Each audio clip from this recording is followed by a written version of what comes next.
गुंजी काय झालं बाळा? पाऊस पडला का? इकडे बघ. काय झालं? पाऊस आलता का? हे बघा गुंजन पाऊस पडल्यामुळे कशी पाण्यामध्ये खेळते. तिला खूप आनंद झाला. गरमीमुळे थोडं थंड वातावरण झालं पावसामुळे. गच्चीवर आली आणि गच्चीवर थोडंसं पाण्यामुळे थंड वातावरण झाले. पाण्यामध्ये पाय घासून काढायचे. पाण्यावर पायाने पायावर ओढते.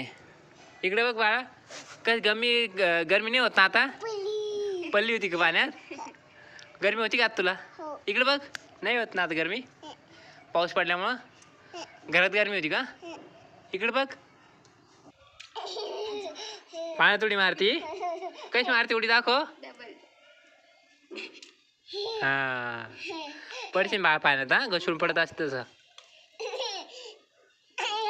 इकडे बघ. बाय कर. बाय बाय कर. बस झालं. पाणी खेळत असते का? बाय.